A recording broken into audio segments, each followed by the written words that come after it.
करते थे। कौवा कौवी के पास बैठी हुई थी तो कौवी ने कौवा से पूछा, मैं जंगल से उड़ते हुए आ रही थी तो मैंने देखा कि भाई भाई की जान का दुश्मन बना हुआ है, भाई भाई की संपत्ति हड़पने में लगा हुआ है, भाई भाई की पत्नी को छीनने में लगा हुआ है, एक भाई दूसरे भाई को धोखा देने में लगा हुआ है। हे स्वामी, जब मैंने ये नजारा देखा तो मेरा मन विचलित हो गया। इसीलिए मैं आपसे 2 प्रश्न पूछना चाहती हूं। यदि आप मेरे प्रश्नों का उत्तर देकर मेरे मन को संतुष्ट कर दें तो आपकी बड़ी कृपा होगी। फिर कौवा कौवी से कहता है, हे प्रिय, ठीक है, तुम अपने दोनों प्रश्न बताओ। मैं तुम्हें तुम्हारे दोनों प्रश्नों के उत्तर देकर तुम्हारे मन को संतुष्ट करने का पूरा प्रयास करूंगा। कौवी कहने लगी, हे स्वामी, मेरा पहला प्रश्न है कि भाई भाई का दुश्मन क्यों बन जाता है। मेरा दूसरा प्रश्न है, भाई का हिस्सा हड़पने वाले व्यक्ति को कौन सी सजा मिलती है। फिर कौवा कहता है, हे कौवी, तुम्हारे दोनों ही प्रश्न बहुत ही महत्वपूर्ण हैं। जो भी इन प्रश्नों से प्राप्त ज्ञान को अपने जीवन में उतारेगा वो कभी भी अपने भाई का दुश्मन नहीं बनेगा। वो अपने भाई का हिस्सा कभी भी नहीं हड़पेगा। वो अपनी भाई की पत्नी को कभी छीनने की कोशिश नहीं करेगा। कौवा कहता है, मैं तुम्हें तुम्हारे दोनों प्रश्नों के उत्तर देने से पहले एक छोटी सी कहानी सुनाता हूं।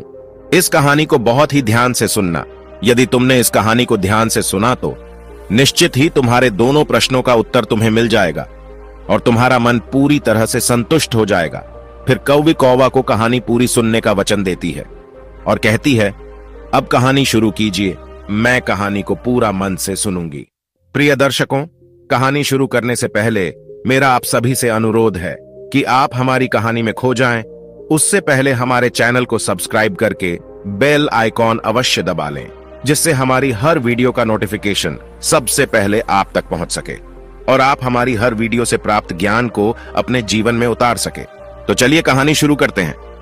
तब कौवा कहता है, हे प्रिय, एक नगर में एक राजा था। उसके महल में एक बहुत ही सुंदर बाग था। उस बाग में तरह तरह के फूलों के पौधे और अनेक प्रकार के मीठे फलों के पेड़ थे। इसके अलावा उस बाग में सबसे आश्चर्यजनक चीज थी, एक सेब का पेड़ था जिसमें सोने के सेब लगते थे।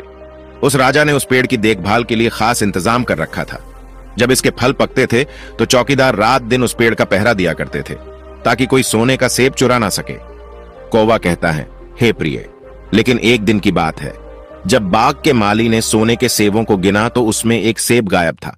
माली तुरंत दौड़ता हुआ राजा के पास पहुंचा और राजा को सेब के पेड़ पर एक फल कम होने की खबर दी। राजा ने यह बात सुनी तो उसे बड़ा आश्चर्य हुआ कि बाग में उस पेड़ की देखभाल का इंतजाम करने के बाद भी उस पेड़ से फल कैसे चोरी हो गया। राजा ने ऐलान किया कि जिस व्यक्ति ने उस पेड़ का सेब चुराया है उस व्यक्ति को जो भी पकड़ कर लाएगा उसे इनाम दिया जाएगा। राजा के 3 बेटे थे। सबसे बड़ा राजकुमार राजा से कहने लगा, पिताजी, रात को मैं बाग में पहरा दूंगा और चोर को पकड़ने की कोशिश करूंगा। फिर राजा ने अपने बड़े बेटे यानी बड़े राजकुमार को बाग में पहरा देने का आदेश दिया और चोर को पकड़ने की इजाजत दे दी। वो बड़ा राजकुमार रात में पहरा देने लगा, लेकिन 2 घंटे बाद ही बड़े राजकुमार को नींद आ गई और वो सो गया। कौवा कहता है, हे प्रिय, वो राजकुमार सुबह उठकर उसने सेबों को गिना तो वो देखकर चकित रह गया कि रात भर में एक सेब और गायब हो गया। फिर इसके बाद दूसरी रात को मझले राजकुमार ने पहरा देने का काम संभाला तो उसे भी नींद आ गई और तीसरे दिन भी सेब चोरी हो गया। पेड़ से लगातार फल चोरी होने से वो राजा बड़ा चिंतित था और दरबारी के भी समझ में नहीं आ रहा था कि क्या किया जाए। ये सोचते हुए सब उदास बैठे थे। इतने में सबसे छोटा राजकुमार आया और उसने कहा कि आज की रात में पहरा दूंगा और चोर को पकड़ लूंगा। प्रिय दर्शकों, कौवा कहता है, हे ही रहता था। वो छोटे राजकुमार को हमेशा मूर्ख समझता था और फिर जब छोटा राजकुमार राजा से कहता है कि आज रात को मैं पहरा दूंगा और चोर को पकड़ कर लाऊंगा तो राजा उसे डांटते हुए कहता है कि तुम क्या समझते हो, क्या तुम्हें इसमें सफलता मिलेगी? बड़े राजकुमार इस काम में असफल हो चुके हैं। तुम अपना काम करो, तुम्हारे बस की बात नहीं है। लेकिन छोटा राजकुमार नहीं माना। उसने राजा से प्रार्थना की और बोला उसे एक मौका दिया जाए। अंत में राजा राजी हो गया। कौवा कहता है, हे प्रिय, फिर सबसे छोटा राजकुमार रात में पहरा देने लगा। उसने तय किया कि वो किसी भी हालत में नहीं सोएगा और चोर को जरूर पकड़ेगा। वही जब आधी रात हुई और रात के 12 बजे का समय हुआ तो राजकुमार ने देखा कि एक सुंदर सोने की चिड़िया कहीं से उड़ती हुई आई और सेब के पेड़ पर बैठ गई। फिर उसने देखते देखते सोने का एक सेब तोड़कर अपनी चोंच में पकड़ लिया। छोटा राजकुमार जाग रहा था। राजकुमार ने फौरन निशाना तीर चिड़िया को नहीं लगा और वो पंख फड़फड़ाकर उड़ गई। राजकुमार का तीर उस चिड़िया के पंख पर लगा और एक सोने का पंख टूटकर जमीन पर आ गिरा। कौवा कहता है, हे प्रिय। फिर दूसरे दिन सुबह राजकुमार ने राजा को सारी बात बता दी और वो सोने का पंख राजा के सामने रख दिया। पंख इतना सुंदर और इतना कीमती था कि राजा उसे देखता ही रह गया। राजा ने कहा, अगर उस चिड़िया का एक पंख इतना सुंदर है तो चिड़िया कितनी सुंदर होगी। मैं चाहता हूं कि उस चिड़िया को पकड़ कर लाओ। कौवा कहता है, हे प्रिय। फिर सबसे पहले बड़ा राजकुमार इस काम के लिए रवाना हुआ और चलते चलते एक जंगल में पहुंचा। वहां उसने एक लोमड़ी को एक पेड़ के नीचे आराम करते देखा। फिर राजकुमार ने शिकार के लिए मौका देखकर तीर अपने धनुष पर चढ़ा लिया। वह तीर छोड़ने ही वाला था कि लोमड़ी ने चिल्लाकर कहा, राजकुमार, मुझे मत मारो। मुझे पता है कि तुम सोने की चिड़िया की खोज में निकले हो। तुम मेरी राय मानो तो तुम्हारा काम जल्दी पूरा हो जाएगा। तुम इसी रास्ते से सीधे चले जाओ। शाम होने पर तुम एक गांव में पहुंचोगे। वहां तुम्हें आमने सामने दो सराय मिलेंगे। वहीं एक सराय खूब सजी सजाई और दूसरी सराय बहुत ही भद्दी दिखाई देगी।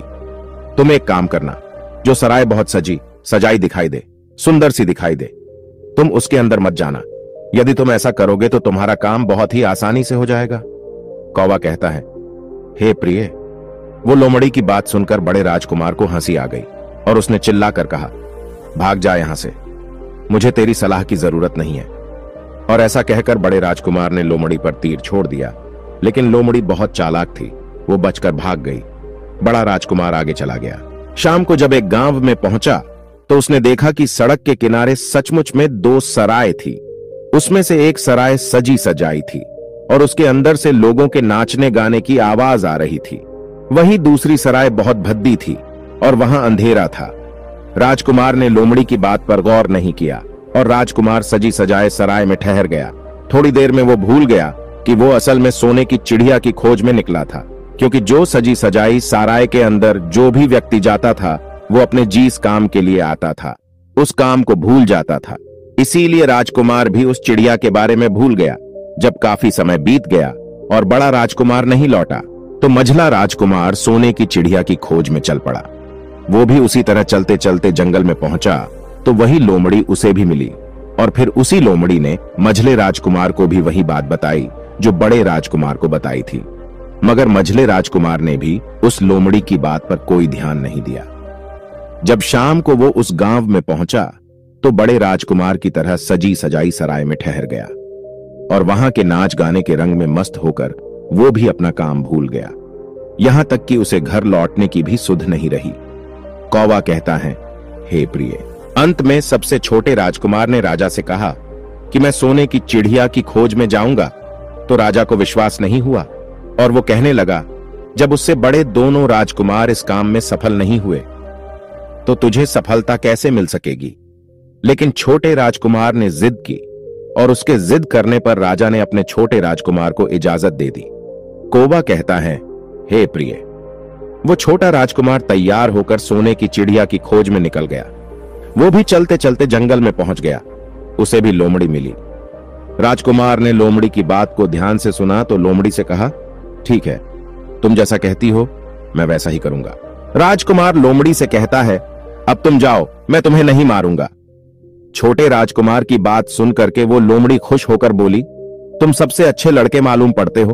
तुमने मेरी बात का मजाक नहीं बनाया और मुझ पर तीर नहीं चलाया। मैं तुमसे बहुत खुश हूं और मैं तुम्हारी मदद करूंगी। तुम एक काम करो, आओ तुम मेरी पूंछ पर बैठ जाओ। मैं तुम्हें उस सराय तक पहुंचा देता हूं जिस सराय में तुम्हें रुकना है और वहां से तुम्हारा काम बहुत ही आसान हो जाएगा। वही देखते देखते उस लोमड़ी की पूंछ काफी बड़ी हो गई और राजकुमार उस पर बैठ गया। उसके बैठते ही लोमड़ी हवा में उड़ने लगी और थोड़ी ही देर में मैदानों और पहाड़ों को पार करके उस गांव में जा पहुंची। वहीं राजकुमार ने उस लोमड़ी की सलाह को मानकर छोटी और पुरानी सराय में ही अपना डेरा डाल दिया। वो सजी सजाई सराय में नहीं गया और उस दूसरी सजी सजाई सराय से काफी दूर रहा। कौवा कहता है, हे प्रिय। फिर दूसरे दिन सुबह उठ करके जब वो आगे बढ़ा तो कुछ दूर चलने पर उसे वो लोमड़ी फिर से रास्ते में मिल गई। लोमड़ी ने उससे कहा, अब मैं तुम्हें बताती हूं कि आगे तुम्हें क्या करना है। लोमड़ी ने कहा, तुम सीधे चलो, आगे चलने पर तुम्हें एक बहुत बड़ा किला मिलेगा जिस पर सिपाही पहरा देते होंगे। तुम सिपाहियों से डरना नहीं और सीधे अंदर चले जाना, क्योंकि उस समय वो सिपाही सो रहे होंगे, और तुम बेधड़क होकर किले में घुसते जाना और उनके कमरों को पार करते हुए उस जगह पर पहुंच जाना जहां लकड़ी के एक मामूली पिंजरे में सोने की चिड़िया बंद होगी, और वहां पर पहुंच करके तुम चिड़िया को पिंजरे से सहित उठाकर किले से बाहर ले आना। लेकिन एक बात याद रखना, चिड़िया के पिंजरे के पास ही एक बहुत सुंदर सा सोने का पिंजरा भी तुम्हें दिखाई देगा। तुम भूल कर भी उस सोने की चिड़िया को सोने के पिंजरे में मत रखना। तुम उसमें रखने की कोशिश करोगे तो बाद में पछताओगे। और फिर ऐसा कहकर लोमड़ी ने राजकुमार को फिर से अपनी पूंछ पर बिठाया और थोड़ी ही देर में उस किले के पास पहुंचा दिया। कौवा कहता है, हे प्रिय।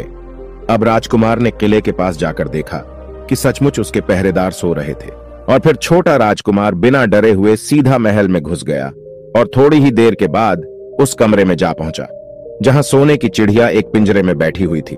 उस पिंजरे के पास ही सोने के 3 सेब पड़े हुए थे। फिर तो उन तीनों सेबों देखकर राजकुमार ने फौरन पहचान लिया कि ये तीनों सोने के सेब उसके पिता के बाग के ही हैं। सोने की चिड़िया इतनी सुंदर थी कि राजकुमार उस चिड़िया को देखता ही रह गया, और वह उस चिड़िया को उठाकर लाने ही वाला था कि उसकी नजर पास ही पड़े एक सुंदर से पिंजरे पर पड़ गई। वह पिंजरा बहुत ही सुंदर था और उसमें तरह तरह के कीमती पत्थर जड़े हुए थे। और फिर उस सुंदर सोने के पिंजरे को देखकर छोटे राजकुमार के मन में लालच आ गया, और उसने सोने की चिड़िया के लिए वही पिंजरा ठीक समझा। और राजकुमार लोमड़ी की बात को भूल गया कि उसने सोने के पिंजरे को छूने के लिए मना किया था। मगर राजकुमार लोमड़ी की बात भूलकर और उसने सोने की चिड़िया को लकड़ी के पिंजरे से निकालकर उस सोने के पिंजरे में बंद कर दिया। लेकिन नए पिंजरे में आते ही वो सोने की चिड़िया जोर जोर से शोर मचाने लगी, और राजकुमार पिंजरे को उठाकर कमरे से बाहर भी नहीं निकल पाया था, क्योंकि चिड़िया के शोर मचाने पर उसकी आवाज से सिपाही कमरे में पहुंच गए और उन्होंने राजकुमार को पकड़ लिया। कौवा कहता है, हे प्रिय। फिर राजकुमार को अपनी भूल का पता चला। उसे याद आया कि लोमड़ी ने उसे क्या कहा था।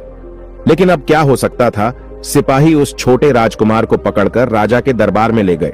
जाके पूछने पर राजकुमार ने सारी बात राजा को बता दी। फिर राजकुमार की बात को सुनकर राजा ने कहा, तुम मेरे महल में चोरी करने के लिए घुसे थे। मैं तुमको माफ नहीं कर सकता। तुम्हें फांसी की सजा दी जाएगी, लेकिन मैं तुम्हें एक मौका दे सकता हूं। अगर तुम मेरे लिए सोने का घोड़ा लाकर दो तो मैं तुम्हें ना सिर्फ छोड़ दूंगा, बल्कि सोने की चिड़िया भी तुमको दे दूंगा। राजकुमार को अपनी जान बचाने के लिए राजा की शर्त माननी पड़ी, और वो सोने के घोड़े की तलाश में निकल पड़ा। वो किले के बाहर जाने पर छोटे राजकुमार ने देखा कि लोमड़ी उसका इंतजार कर रही है, और फिर उसने लोमड़ी को सारी बातें बताई तो लोमड़ी ने निराश होते हुए कहा कि मैं अब तुम्हारी कोई मदद नहीं करूंगी। तुमने मेरे कहने के अनुसार काम नहीं किया। मैंने जिस तरह से कहा था, अगर तुम उस तरह से काम करते तो मुसीबत में नहीं फंसते और सोने की चिड़िया भी तुम्हारे हाथ में होती। कौवा कहता है, हे प्रिय। वो राजकुमार बोला, मुझे माफ कर दो, मुझसे गलती हो गई। मेरा काम तुम्हारी सहायता के बिना नहीं चलेगा। मुझे राजा ने सोने का घोड़ा लाने के लिए कहा है, वरना वो मुझे फांसी पर चढ़ा देगा। वो राजकुमार की बात को सुनकर लोमड़ी ने कहा, खैर मैं तुम्हें माफ करती हूं। अब तुम ऐसा करो, मेरी पूंछ पर बैठ जाओ। फिर लोमड़ी कहने लगी, चले चलो, कुछ दूर जाने पर तुम्हें एक दूसरा किला मिलेगा। इस किले की घुड़साल में तुम्हें सोने का घोड़ा बंधा हुआ मिलेगा। महल के नौकर चाकर सब सो रहे होंगे। तुम चुपचाप जाना और घोड़े को खोल लेना, लेकिन एक बात याद रखना, वहां घोड़े के पास में ही घोड़े पर कसने के लिए 2 जीन रखी होगी। उनमें से एक तो बहुत पुरानी चमड़े की जीन होगी और दूसरी सोने की जीन होगी। तुम सोने की जीन को छूना भी मत, और उस घोड़े पर पुरानी चमड़े की जीन को कसकर सवार हो जाना और उसे दौड़ाते हुए किले से बाहर चले आना। वही लोमड़ी की बात सुनकर छोटे राजकुमार ने वादा किया कि वो ठीक वैसा ही करेगा, और फिर लोमड़ी ने उस छोटे राजकुमार को अपनी पूंछ पर बैठाया और कुछ ही देर में उस किले के पास पहुंचा दिया। वही किले के पास पहुंचते ही लोमड़ी ने राजकुमार को उतारा और फिर वहां से चली गई। राजकुमार सीधा फटाक से किले में घुस गया। अंदर जाकर उसने देखा कि वहां के सभी नौकर चाकर सोए हुए थे, और फिर थोड़ी ही देर में वो किले की घुड़साल में पहुंच गया। राजकुमार ने पास जाकर देखा तो वो घोड़ा सचमुच सोने का था। ऐसा सुंदर घोड़ा उसने सपने में भी नहीं देखा था। राजकुमार ने आगे बढ़कर उस सोने के घोड़े को खोल लिया। जब वो बाहर निकलने लगा तो उसकी नजर एक कोने में पड़ी सोने की जीन पर पड़ी। वो जीन बहुत ही सुंदर थी, उसमें हीरे मोती जड़े हुए थे। उसके पास ही एक फटी पुरानी चमड़े की जीन पड़ी हुई थी। वो राजकुमार सोचने लगा कि इतने सुंदर घोड़े पर यह पुराने चमड़े की जीन कसना राजकुमार को शोभा नहीं देगा। और फिर ऐसा सोच करके वो राजकुमार सोने की जीन को उठा लेता है और घोड़े पर कसना शुरू कर देता है। फिर जैसे ही घोड़े की पीठ पर वो सोने की जीन को कसता है, वैसे ही घोड़ा जोर जोर से है हिनहिनाने लगा और किले के नौकर चाकर जाग जाते हैं। वहीं थोड़ी ही देर में राजकुमार को पकड़ लिया जाता है। कौवा कहता है, हे प्रिय। राजकुमार को सिपाहियों ने हाथ बांधकर अपने राजा के सामने पेश किया। राजकुमार की सारी बातें राजा ने सुनकर कहा, तुमने मेरे घोड़े को चुराने की कोशिश की है, इसलिए तुम्हें फांसी की सजा दी जाएगी। लेकिन अगर तुम मेरा एक काम कर दो तो मैं तुम्हें छोड़ सकता हूं। फिर राजकुमार ने कहा, आप महाराज बताओ, मैं आपका हर काम करने को तैयार हूं। तो राजा ने कहा, यहां से कुछ ही दूरी पर एक महल है, उसमें बहुत सुंदर राजकुमारी रहती है। अगर तुम अपनी जान बचाना चाहते हो तो उस राजकुमारी को मेरे पास लेकर आओ। यदि तुम ऐसा कर दोगे तो मैं तुम्हें इनाम में यह सोने का घोड़ा दे दूंगा। कौवा कहता है, हे प्रिय। बेचारा राजकुमार वो फिर से एक नई मुसीबत में फंस गया। उसे मजबूर होकर राजा की शर्त माननी पड़ी। अब वो सोने के महल की खोज में निकल पड़ा। कुछ दूर चलने पर उसे वो लोमड़ी फिर मिल गई। पता नहीं उस लोमड़ी को सारी बातें कैसे मालूम हो गई थी और वो कहने लगी, देखा तुमने, इस बार भी मेरी बात नहीं मानी। मेरी बात मान जाते तो इस नई मुसीबत में नहीं फंसते। खैर, मुझे तुम पर दया आ रही है, मैं तुम्हारी मदद फिर करूंगी। चलो, तुमको सोने के महल के पास पहुंचा देती हूं। तुम महल के बाहर ही कहीं पर छुपे रहना। जब महल में से शाम के समय राजकुमारी तालाब में नहाने के लिए बाहर आए तो तुम आगे बढ़कर उसका हाथ पकड़ लेना और डरना नहीं। जैसे ही तुम उस राजकुमारी को छुओगे, राजकुमारी तुम्हारे साथ आने के लिए राजी हो जाएगी। लेकिन एक बात याद रखना, तुम उसको वहां से सीधे अपने साथ ले आना। उसे वापस महल में मत जाने देना। वो राजकुमारी तुमसे कहेगी कि मैं अभी अपने माता पिता से मिलकर आती हूं, लेकिन तुम उसकी बातों में मत आना, वरना फिर से मुसीबत में फंस जाओगे। कौवा कहता है, हे प्रिय। फिर ऐसा कहते हुए लोमड़ी ने फिर से उस छोटे राजकुमार को अपनी पूंछ पर बिठा लिया और देखते ही देखते वो लोमड़ी हवा में उड़ती हुई कुछ देर के बाद उस सोने के महल के पास जा पहुंची। वहीं महल के पास पहुंचते ही राजकुमार एक पेड़ की आड़ में छुपकर बैठ गया। शाम को जब राजकुमारी नहाने के लिए किले से बाहर आई तो राजकुमार ने हिम्मत करके आगे बढ़कर उसका हाथ पकड़ लिया। उसके छूते ही राजकुमारी उसके साथ चलने के लिए तैयार हो गई और वो बोली, राजकुमार, तुम मुझे जहां भी ले जाना चाहोगे मैं तुम्हारे साथ चलूंगी, लेकिन मुझे थोड़ी देर के लिए अपने माता पिता से मिलकर आने दो। तो राजकुमार ने लोमड़ी की बात को याद किया और राजकुमार ने कहा, नहीं नहीं, ऐसा नहीं करना, मेरे साथ चलना पड़ेगा। लेकिन राजकुमारी रोने लगी। इतनी सुंदर राजकुमारी थी कि राजकुमार उस राजकुमारी का रोना नहीं देख सका और उसका मन पिघल गया। छोटा राजकुमार अंत में राजी हो गया और बोला, जाओ, थोड़ी देर के लिए माता पिता से मिलकर आओ, लेकिन फिर तुरंत बाहर चली आना। कौवा कहता है, हे प्रिय। लेकिन राजकुमारी ने जैसे ही किले में कदम रखा, किले के पहरेदार जाग गए और उन्होंने राजकुमार को पकड़ लिया। वहीं राजकुमार बहुत पछताया, लेकिन अब क्या हो सकता था। सिपाहियों ने उसे अपने राजा के सामने पेश किया। राजा बहुत निराश था। उसने उसी वक्त आदेश दिया कि इस राजकुमार को फौरन फांसी पर चढ़ा दिया जाए। फिर तो फांसी का आदेश सुनने के बाद में राजकुमार रोने लगा, गिड़गिड़ाने लगा।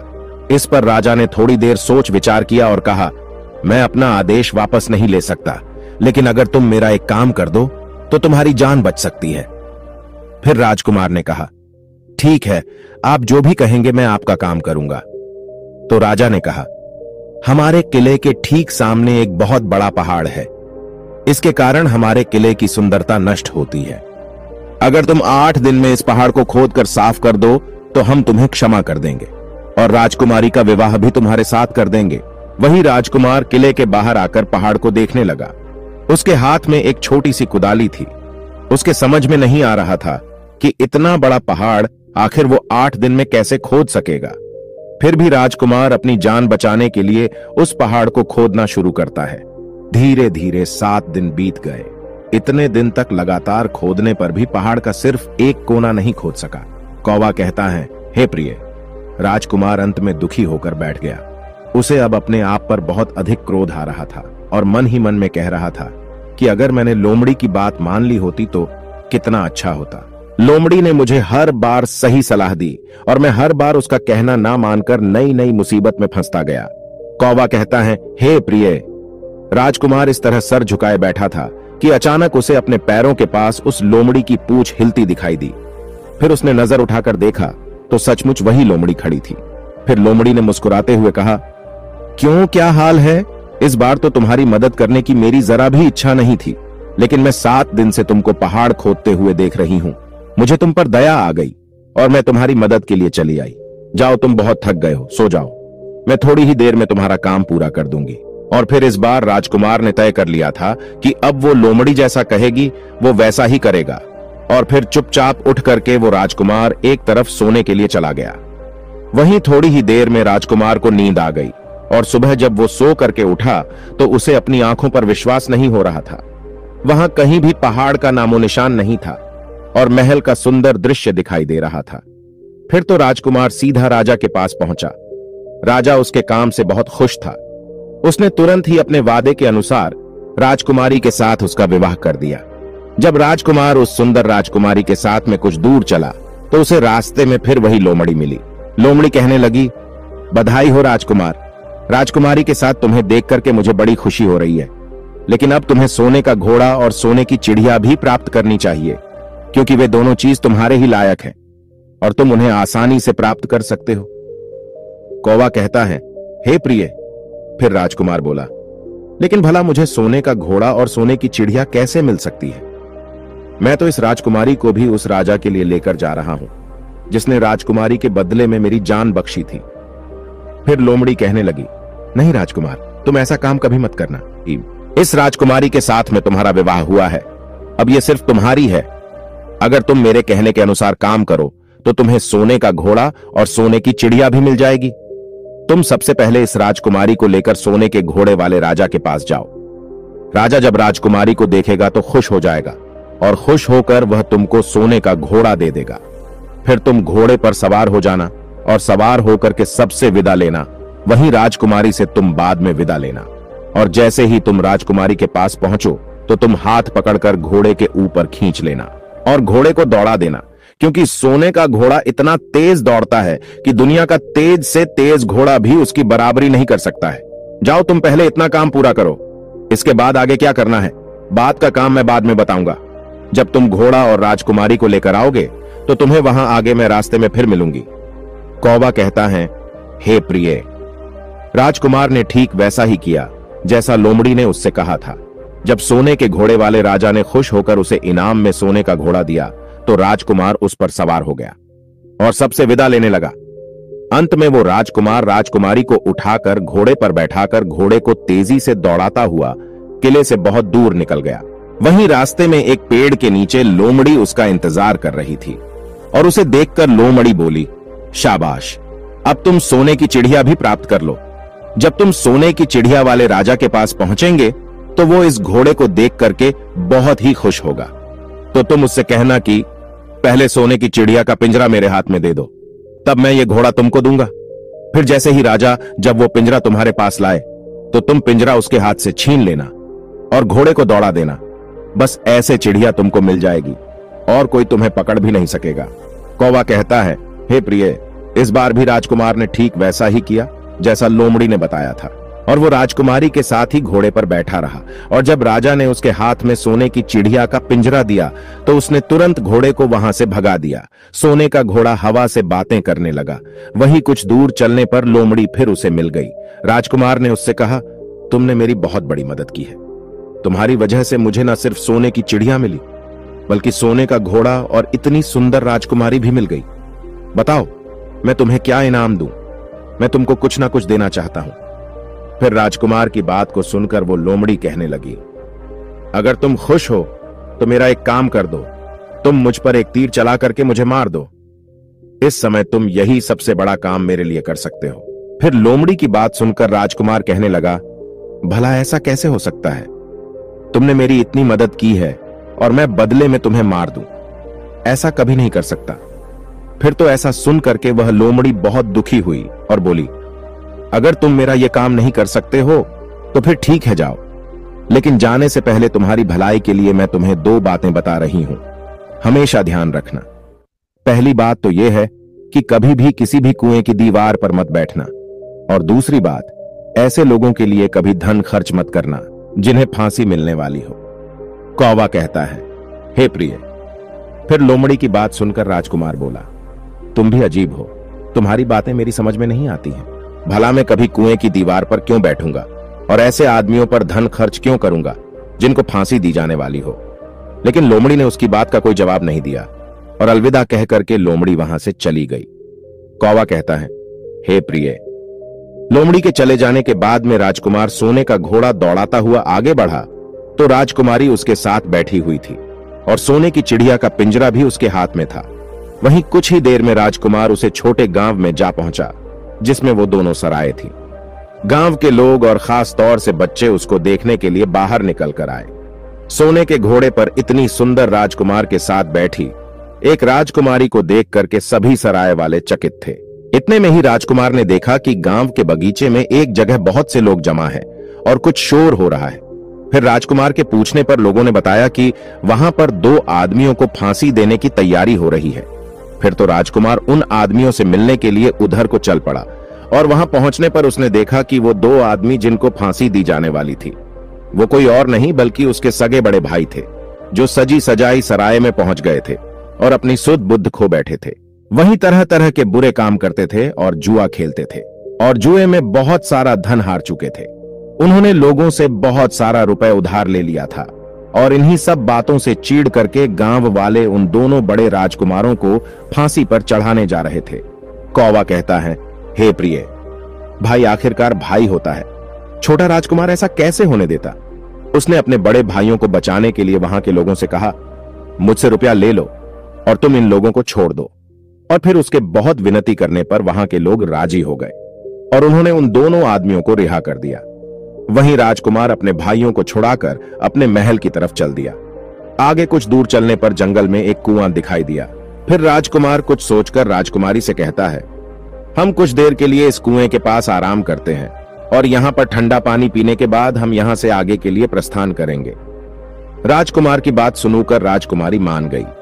इधर राजकुमार लोमड़ी की दोनों बातों को भूल चुका था, जो कि लोमड़ी ने विदा के समय कहा था कि कभी भी घोड़े से उतरकर कुएं की दीवार पर मत बैठना और कभी भी ऐसे आदमियों की मदद मत करना जिनको फांसी लगने वाली हो। वही जैसे ही छोटा राजकुमार राजकुमारी के साथ में उस कुएं के किनारे पर बैठा, तब तक उसके दोनों बड़े भाई आ गए। जलने लगे। इसको तो सुंदर राजकुमारी मिल गई और इतना सारा धन भी मिल गया और पिताजी भी इसकी बुद्धिमानी की प्रशंसा करेंगे। इसकी घर में इज्जत बढ़ जाएगी। कल तक पिताजी इसे मूर्ख समझते थे, आज यही बुद्धिमान माना जाएगा। इसलिए दोनों भाइयों ने सलाह करके और मौका देखकर अपने छोटे भाई छोटे राजकुमार को कुएं में धकेल दिया और उसके बाद सोने का घोड़ा लेकर घोड़े पर राजकुमारी को बिठाकर सोने की चिड़िया का पिंजरा उठाकर वहां से चलते बने। और फिर इस प्रकार धन और राजकुमारी के लालच में बड़े दोनों भाइयों ने छोटे भाई को मौत के मुंह में धकेल दिया। फिर कुछ ही देर में दोनों बड़े राजकुमार अपने राज्य में लौट आए। घर लौटकर राजा से कहा, हम सोने की चिड़िया को पकड़कर लाए हैं। इसी चिड़िया ने हमारे बाग से सोने के सेब चुराए थे। हम ये सोने का घोड़ा और ये राजकुमारी लाए हैं। ये सब देखकर राजा बहुत खुश हुआ। सारे राज्य में वहां के लोग खुशियां मनाने लगे। वहीं राजकुमारी खुश नहीं थी, वो रो रही थी। उसने खाना पीना भी छोड़ दिया। वहीं घोड़े ने भी खाना बंद कर दिया और चिड़िया ने भी दाना पानी बंद कर दिया। राजा ने बहुत कोशिश की, लेकिन ना तो राजकुमारी खुश हुई और ना ही सोने का घोड़ा और ना ही सोने की चिड़ियों ने दाना खाना शुरू किया। कौवा कहता है, हे प्रिय। उधर वो छोटा राजकुमार कुएं में गिर गया था, लेकिन वो मरा नहीं था। कुआं बहुत गहरा था, लेकिन उसमें पानी बहुत कम था और उस लोमड़ी की बात याद आई तो वो पछताने लगा और सोचने लगा, अगर मैंने लोमड़ी का कहा मान लिया होता और शायद घोड़े से उतरकर इस कुएं के पास दीवार पर नहीं बैठता और मैंने अपने दोनों लालची भाइयों की मदद ना की होती तो शायद आज मैं इस कुएं में ना पड़ा होता। कौवा कहता है, हे प्रिय। उस राजकुमार ने जैसे ही लोमड़ी को पुनः याद किया, लोमड़ी कुएं पर आ पहुंची और बोली, देखा राजकुमार, मैंने पहले ही तुम्हें समझाया था कि किसी कुएं की दीवार पर मत बैठना और ऐसे आदमियों की मदद मत करना जिन्हें फांसी दी जाने वाली हो, लेकिन तुम नहीं माने। खैर चलो, अब आखिरी बार मैं फिर तुम्हारी मदद कर देती हूं।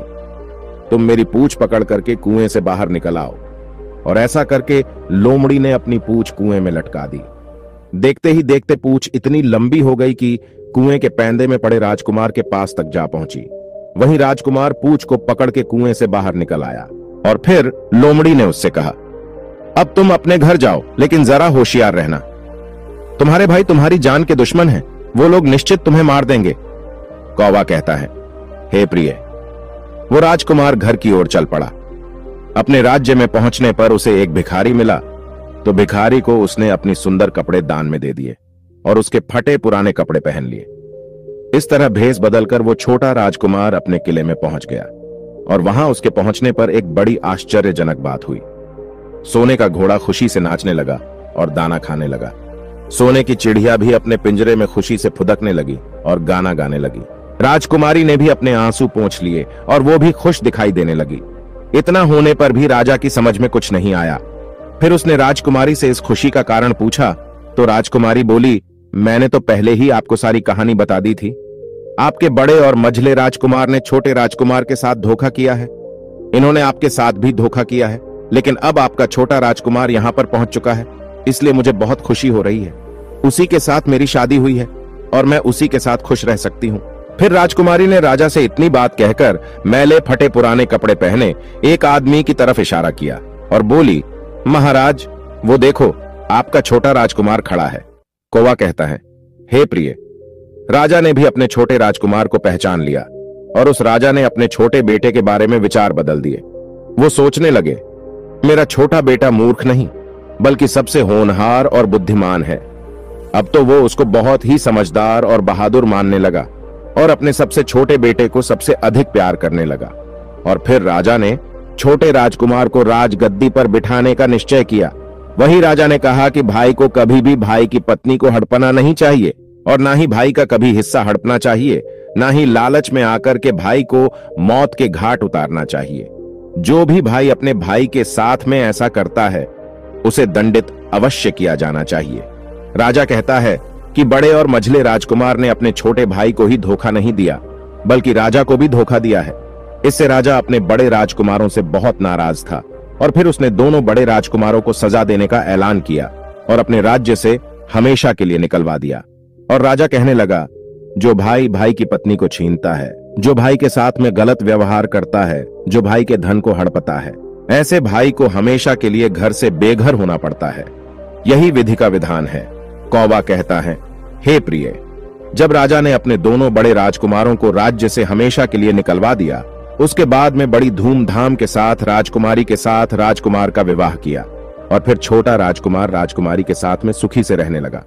वो छोटा राजकुमार उस लोमड़ी को नहीं भूला था जिसने उसकी सहायता की थी और एक दिन समय निकालकर वो जंगल में उस लोमड़ी की खोज में निकला।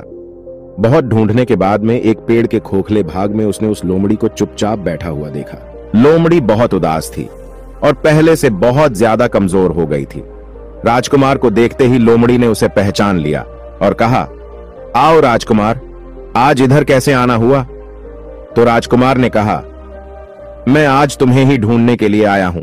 चलो मेरे बाग में आराम से रहना, वहां तुम्हें किसी तरह की तकलीफ नहीं होगी। यहां तो जंगल में तुम्हें खाने पीने की तकलीफ होती होगी और जंगली जानवरों और शिकारी का डर हमेशा बना रहता होगा।